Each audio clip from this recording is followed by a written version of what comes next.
রায়গঞ্জে এই মুহূর্তে দাঁড়িয়ে তৃণমূলে এখন গৃহযুদ্ধ চলছে। গৃহযুদ্ধ এমন পর্যায়ে গিয়েছে যে সেটাকে মল্লযুদ্ধ বললেও বোধহয় বেশি বলা হয় না।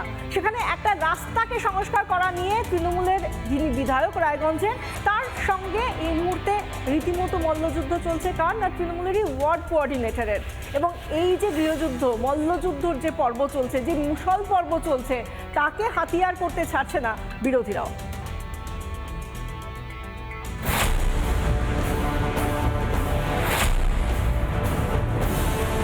বাইশ দিন 25 দিনের মধ্যেই যদি রাস্তার এই অবস্থা হয়, তাহলে এটা আমার মনে হয় না আনুমানিক 2-3 মাসের মধ্যে রাস্তা ভালো টিকবে।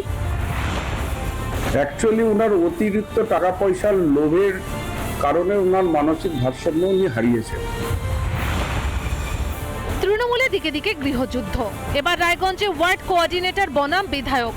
গোলমালের সূত্রপাত একটি রাস্তার সংস্কারকে কেন্দ্র করে। স্থানীয়দের দাবি, রাস্তার কাজ সম্পূর্ণ শেষ হওয়ার আগেই বেহাল হয়ে পড়ছে। রাস্তাটা না কেমন যেন বালি বালি উঠে যাচ্ছে, মনে হচ্ছে হ্যাঁ বালি বালি মতো প্রচন্ড। এরপরে এখন টেকসই যে কেমন হবে এটা বলা যাচ্ছে না আর কি।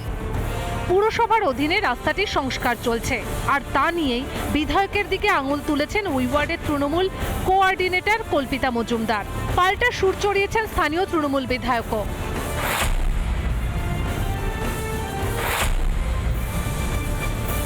কৃষ্ণ কল্যাণী মহাশয়ের মাধ্যমে এসেছে, তারই ঘনিষ্ঠ লোক এই ঠিকাদারিটা করছে।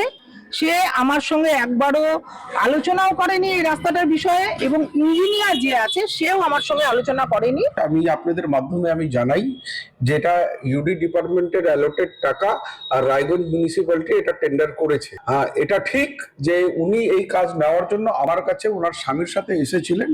হ্যাঁ, বলেন এই কাজটা আমাকে দেওয়ার জন্য। আমি উনাকে সরাসরি বলেছি আমি টেন্ডার মিলানোর কাজ আমি করি না।